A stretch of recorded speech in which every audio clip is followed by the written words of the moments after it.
Topic का name अपने पास जी लिख लें, आइसोटोप्स। अब जो वर्ड आइसोटोप्स है ये एक्चुअल में ग्रीक वर्ड से निकला हुआ है, आइजोस। आइजोस का मतलब क्या होता है आपके पास, सेम, और टॉप का मतलब होता है पोजीशन। आपने ना एक पीरियोडिक टेबल पढ़ रखा होगा। पीरियोडिक टेबल कुछ ऐसा होता है कि एक ऐसा टेबल है जिसके अंदर आपके पास क्या मौजूद होते हैं, एलिमेंट को अरेंज किया होता है। That table is known as the periodic table. अब देखें यहां पर ना, उसको अगर आप देखेंगे अपनी बुक में तो यहां पर ना टॉप पर हाइड्रोजन है। अब हाइड्रोजन के जितने आइसोटोप हैं वो इसी जगह पर ही हैं। ये अज्यूम किया जाता है कि हाइड्रोजन के अगर 50 आइसोटोप हैं या कैडमियम के हैं या टिन के हैं, अगर उसके जितने भी आइसोटोप हैं वो इसी एलिमेंट की जगह पर ही मौजूद हैं, इसलिए इसके लिए लफ्ज जो है वो इस्तेमाल किया जाता है। आइजोस का मतलब सेम, टॉप का मतलब पोजीशन, के पीरियोडिक टेबल में इनकी पोजीशन एक ही है, इसलिए इसको आइसोटोप कहा जाता है। पहली दफा आइसोटोप को डिस्कवर करने वाला जो साइंटिस्ट था उसका नेम सोडी था, SODDY। ठीक है, तो सबसे पहले जो आइसोटोप को बताया वो किसने बताया था, सोडी ने बताया था। अब इसकी डेफिनेशन करते हैं जी। Isotopes are the atom having same atomic number. उनका एटॉमिक नंबर सेम होता है। एटॉमिक नंबर क्या होता है वो हम यहां पर पढ़ेंगे। बट डिफरेंट मैस, लेकिन उनका जो मैस होता है वो क्या होता है, डिफरेंट होता है। यानी कि अगर मेरा नाम अतीक है तो किसी और का भी नाम शख्स का अतीक है, हम दोनों का नाम तो क्या है, सेम है, लेकिन हम दोनों का मैस क्या होगा, डिफरेंट होगा। तो हम एक दूसरे के क्या कहलाएंगे, आइसोटोप कहलाएंगे, कि हमारे जो स्पेलिंग है दे आर सिमिलर और हमारा जो वेट है that is different, so that is why we are isotope of each other. तो अब चूंकि इसका एटॉमिक नंबर सेम होता है तो इसकी केमिकल प्रॉपर्टी सेम होती है। अब ये जो चीज है ना, केमिकल प्रॉपर्टी सेम होती है, ये एमसीक्यूज में भी आता है और ये शॉर्ट क्वेश्चन में भी आता है। ये दोनों चीजें इसकी केमिकल प्रॉपर्टी सेम होती हैं। पूछा जाता है वाई, क्यों? क्योंकि आइसोटोप अगर हाइड्रोजन का है तो हाइड्रोजन के अब 3 आइसोटोप होते हैं तो तीनों के अंदर इलेक्ट्रॉन एक एक ही है। केमिकल प्रॉपर्टी डिपेंड करती है नंबर ऑफ इलेक्ट्रॉन पे। तो तीनों के अंदर नंबर ऑफ इलेक्ट्रॉन क्या है, इसमें भी नंबर ऑफ इलेक्ट्रॉन एक है, इसमें भी एक है, इसमें भी एक है। तो यानी कि जब इलेक्ट्रॉन एक एक है तो इसकी केमिकल प्रॉपर्टी भी क्या होगी, सेम होगी, क्योंकि इक्वल नंबर ऑफ या सेम नंबर ऑफ इलेक्ट्रॉन मौजूद हैं। फिजिकल जो प्रॉपर्टी होती हैं, जाहिरी खसूसियात हैं, वो डिफरेंट होती हैं। क्यों? क्योंकि जो फिजिकल प्रॉपर्टी होती है वो दो चीजों पे डिपेंड करती है, number of proton plus number of neutron, या इसको आप कह लें कि ये डिपेंड करती है उसके मैस के ऊपर, इस पे मैस पे डिपेंड करती है। चूंकि आइसोटोप का मैस क्या होता है, डिफरेंट, तो उनकी जो फिजिकल प्रॉपर्टी है वो भी क्या होती हैं, डिफरेंट। चूंकि आइसोटोप के नंबर ऑफ इलेक्ट्रॉन सेम होते हैं तो इसलिए उनकी केमिकल प्रॉपर्टी भी क्या होती है, सेम होती है। अब हम बात करते हैं हाइड्रोजन के आइसोटोप की। हाइड्रोजन के बच्चे 3 आइसोटोप, हाइड्रोजन 1 1। अच्छा, यहां पर एक बात याद रखिएगा, ये जो इस साइड पे लिखा जाता है ना, यहां पर ये होते हैं नंबर ऑफ प्रोटॉन, ठीक है, जिसको आप कहते हैं एटॉमिक नंबर। और ये जो ऊपर लिखा जाता है ना, ये होता है number of proton plus number of neutron. Hydrogen का जो पहला एटम है, जो आइसोटोप है, इसको कहते हैं प्रोटियम। इसको क्या कहते हैं बेटे, प्रोटियम।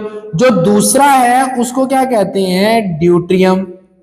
और जो तीसरा है उसको क्या कहते हैं बेटे, tritium. Protium hydrogen 1 1, deuterium hydrogen 1 2 और ट्रीटियम हाइड्रोजन 1 3। यानी कि इसका प्रोटॉन एक है, इसका अंदर जो न्यूट्रॉन है वो 0 है। ठीक है, प्रोटॉन एक है, न्यूट्रॉन 0 है, तो P प्लस N 0 प्लस 1 क्या हुआ, 1। इसके अंदर देखें, प्रोटॉन तो इसका एक है और इसका भी प्रोटॉन क्या है, एक है। न्यूट्रॉन प्लस प्रोटॉन, एक प्रोटॉन हुआ और एक क्या हुआ आपके पास, न्यूट्रॉन। और यहां पर देखें 3 लेकर आना है, एक हो गया प्रोटॉन और 2 क्या हो गए, न्यूट्रॉन, तो ऊपर बन जाएगा 3। यहां से एमसीक्यूज आता है कि आपके पास दुनिया में एक ही एलिमेंट है जिसके पास न्यूट्रॉन नहीं है। एक ही एलिमेंट दुनिया में जिसके पास न्यूट्रॉन नहीं है और उसका नाम है प्रोटियम, जो कि हाइड्रोजन का आइसोटोप है। जो किसका आइसोटोप है? हाइड्रोजन का आइसोटोप है। अब यहां पर जो नॉर्मल वाटर होता है ना, उसमें भी प्रोटियम होता है।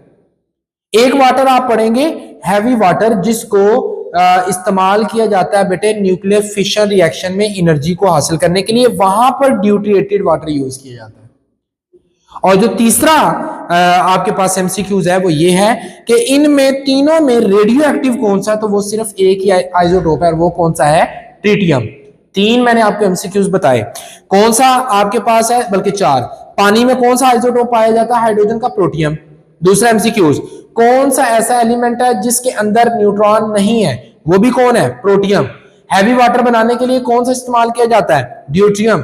और रेडियो एक्टिव कौन सा है फोर्थ नंबर पर? वो है आपके पास ट्रिटियम है। तो इन तीनों से पानी बना सकते हैं। तीनों के जो है वो फिजिकल प्रॉपर्टी डिफरेंट है। जैसे अगर प्रोटियम से पानी बनाएंगे तो इसका बॉइलिंग पॉइंट होता है 100, अगर आप ड्यूटियम से बनाएंगे तो इसका 101 डिग्री सेल्सियस है। फिजिकल प्रॉपर्टी चेंज हो गई, ठीक है। तो इस तरह से आप इसको जो है वो शामिल किया करते हैं। अब जो है हम बात करते हैं रेडियो एक्टिव आइसोटोप की ना। तो रेडियो एक्टिव आइसोटोप हमारे पास क्या होते हैं? रेडियो का मतलब होता है रेडिएशंस ना, एक्टिव का मतलब होता है एक्टिवली, मतलब ताकत के साथ या एनर्जेटिकली वो अपने अंदर से रेडिएशंस को निकालेंगे। तो radioactive isotope are the isotopes whose nucleus are unstable. Unstable का मतलब क्या होता है? अनस्टेबल का मतलब होता है कि वो अपने आप का न्यूक्लियस रिटेन नहीं रखेंगे, बरकरार नहीं रखेंगे।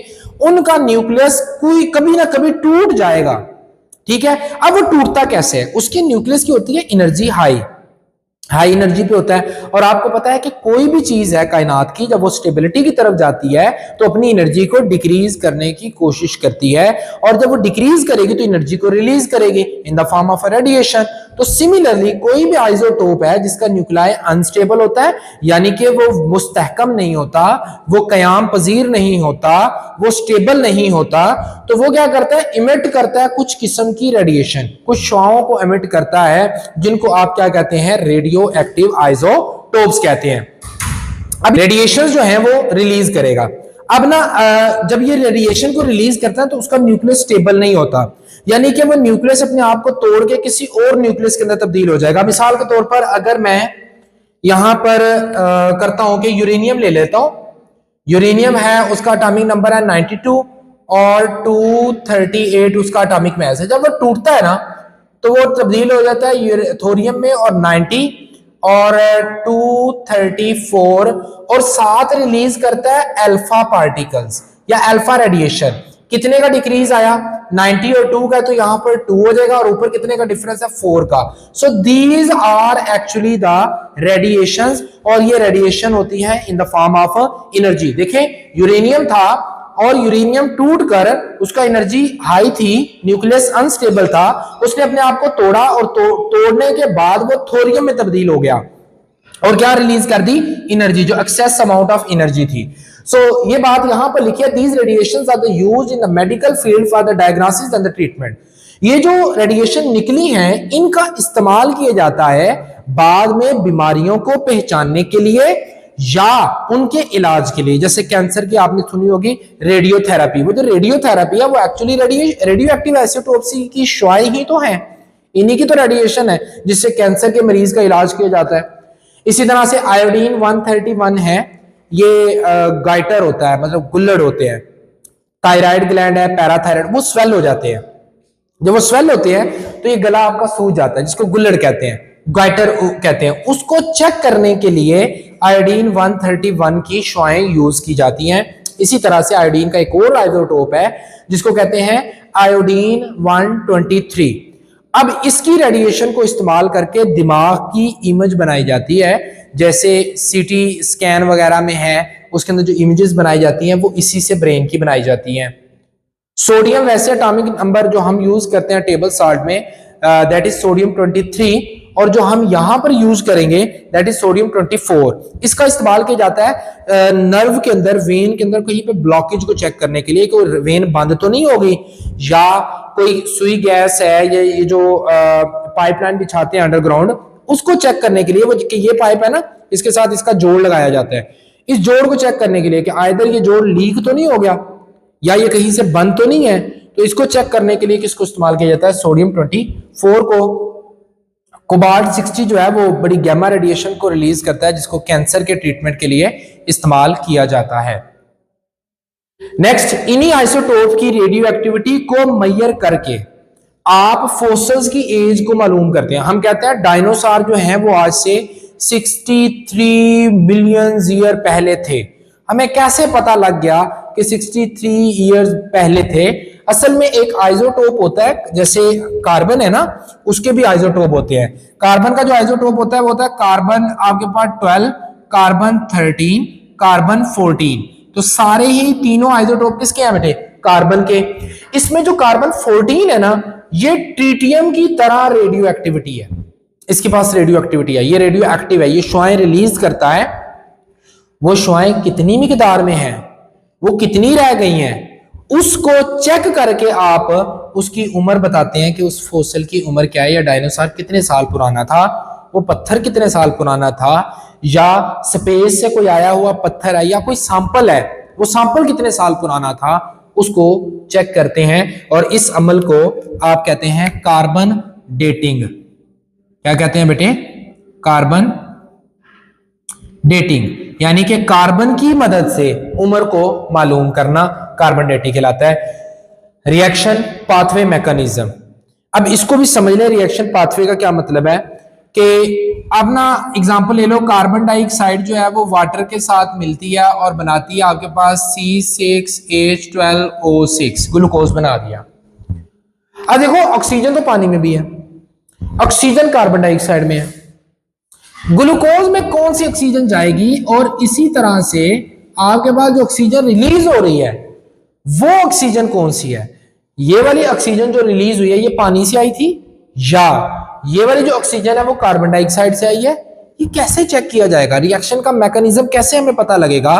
तो आप क्या करते हैं, एक कार्बन डाइऑक्साइड रिएक्शन करवाने के लिए ये कार्बन जो है वो जो आपके पास ऑक्सीजन है ये 16 ले ले, ये ऑक्सीजन का आइसोटोप 18 ले ले।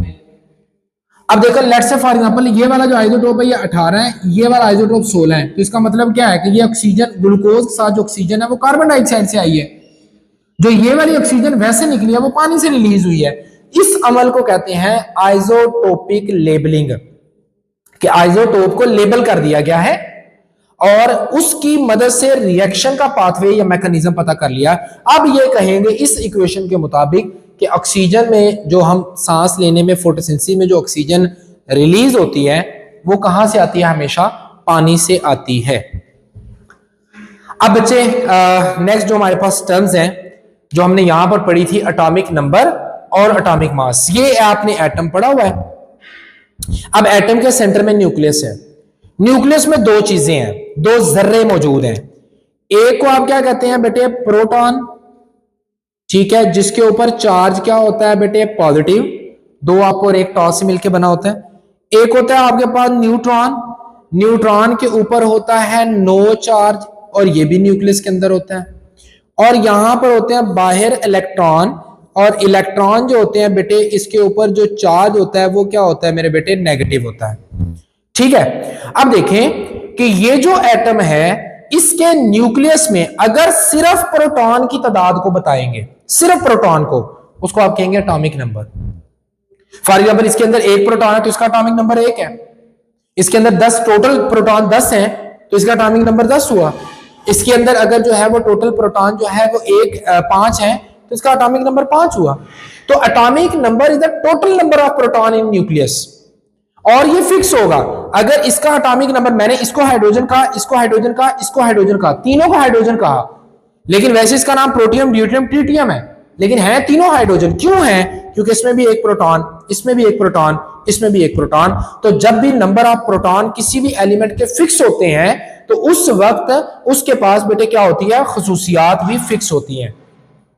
एटॉमिक नंबर को रिप्रेजेंट करते हैं जी से, जेड के साथ रिप्रेजेंट किया जाता है। फिर आते हैं एटॉमिक मास। अगर आप प्रोटॉन को और न्यूट्रॉन, ये जो मैंने ऊपर लिखा था प्रोटॉन प्लस न्यूट्रॉन, न्यूट्रॉन और प्रोटॉन दोनों को अगर प्लस करके लिख दें तो आपके पास जो प्रॉपर्टी बनती है उसे कहते हैं mass number. Mass number is a total number of proton and neutron in nucleus. Nucleus के अंदर जो प्रोटॉन और न्यूट्रॉन है उसको क्या कहते हैं? Mass number. अब वो मास नंबर को लेफ्ट साइड पर अपर टॉप कॉर्नर पे लिखते हैं, ये बात याद रखना। और इसी तरह से ये मेरा राइट हैंड है, ये वाला मेरा लेफ्ट है, तो लेफ्ट साइड पे अपर टॉप कॉर्नर पे मास नंबर को लिखा जाता है और लोअर जो कॉर्नर होता है उसके ऊपर किसको लिखा जाता है? हमेशा एटॉमिक नंबर को। इस साइड पे लिखेंगे गलत हो जाएगा, दोनों को इसी साइड पे लिखना है। और एटॉमिक मास ऊपर और एटॉमिक नंबर होगा किधर? नीचे की तरफ आपने लिखना है। चूंकि एटॉमिक मास जो है वो पहले हुआ था डिस्कवर, अब ये भी लोगों को अक्सर नहीं पता होता कि एटॉमिक मास हमारी पहले प्रॉपर्टी थी, एटॉमिक नंबर तो बाद में डिस्कवर हुआ था। चूंकि ये फर्स्ट प्रायोरिटी थी और फर्स्ट हमारे लिए एसेंशियल था, इसको रिप्रेजेंट भी अल्फाबेटिकली ए से किया गया। और जो एटॉमिक नंबर था ये बाद में डिस्कवर हुआ था, गालबन 1913 के अंदर मोजले डिस्कवर किया था इसे, तो इसलिए ये बाद में डिस्कवर हुआ था। इसको फिर अल्फाबेटिकली जो लास्ट आपके पास अल्फाबेट है उसके साथ रिप्रेजेंट किया और दैट वाज जी। पहले ये डिस्कवर हुआ तो ए से, ये लास्ट में हुआ तो इसको जी से। Now you people have to tell about the relationship between atomic number and mass. क्या दोनों में रिलेशन है? अब मास का अगर आप फार्मूला बना लेना तो एटॉमिक नंबर ऑटोमेटिकली उसमें आ जाते हैं। मास का फार्मूला क्या है? एटॉमिक मास को ए से रिप्रेजेंट करते हैं तो आप कहेंगे atomic mass A is equal to number of proton plus number of neutron. कि न्यूट्रॉन और प्रोटॉन दोनों को अगर प्लस कर दें तो एटॉमिक मास बनता है। अब अगर आप गौर करें तो एटॉमिक नंबर क्या था? Number of proton. तो यानी कि मैं P की जगह पर Z लिख सकता हूं, तो रिलेशन बन नहीं गया। Atomic number is equal to number of neutron plus आपके पास क्या है? Z क्या होता है? एटॉमिक नंबर, और नंबर क्या होते हैं? नंबर ऑफ प्रोटॉन होते हैं। तो इस फार्मूले को आपने जो है वो अपने पास है, इसको बॉक्स में लिख लें, क्योंकि ये जो फार्मूला है बेटे इसको अभी आप यूज करके जो है वो डिफरेंट है न्यूमेरिकल्स भी करेंगे। क्लियर है? न्यूमेरिकल है हमारे पास जो इसी फार्मूले के जरिए हम सॉल्व करेंगे। और न्यूमेरिकल है जी हमारे पास एक एलिमेंट है बेरियम, उसे कहते हैं जी। और बेरियम का जो एटॉमिक नंबर है वो हमारे पास है 56 और जो उसका एटॉमिक मास है वो है 137। ठीक है, उसने कहा कि जी नंबर ऑफ क्या यहां से निकाल के दो, मुझे न्यूट्रॉन निकाल के दो। अब देखिए ए यहां पर क्या है? ए से मैं लिखता हूं एटॉमिक मास है और नंबर ऑफ प्रोटॉन है और प्लस नंबर ऑफ न्यूट्रॉन है। अब एटॉमिक मास उसने आपको दिया हुआ कितना है? 137, उधर लगा दें। पी उसके क्या है? प्रोटॉन, और प्रोटॉन मैंने आपको बताया था, यहीं पर बताया कि प्रोटॉन हमेशा नीचे लिखे जाते हैं। तो ये हो गया 56 प्रोटॉन हो गया प्लस न्यूट्रॉन, तो आपने कैलकुलेट करने हैं। तो लिहाजा बेटे इसको आप करें 137 माइनस 56, इधर प्लस है उधर जाकर माइनस हो जाएगा, तो इसको आप माइनस करेंगे तो आपके पास इसका क्या आ जाएगा बेटे? आंसर आ जाएगा, और वो नंबर ऑफ क्या होंगे? न्यूट्रॉन होंगे। इसके बाद हमारा बच्चे एक जो है वो लेक्चर रह जाएगा और उसके बाद हमारा जो चैप्टर नंबर 2 है ये अपने इख्तिताम को पहुंचेगा। उम्मीद है आपको जो है वो चीज़ें समझ आई होंगी। अगर कोई भी डाउट हो, still we are here to facilitate you, और हम आपको हर किस्म से, हर तरह से फैसिलिटेट करने के लिए तैयार हैं। So you people are warmly welcome to ask your queries regarding the topic. If any other topic you people want to get the lecture on another particular topic, then please mention in the comment. Inshallah, I will definitely help you to facilitate you before your examination. Stay blessed. Allah Hafiz.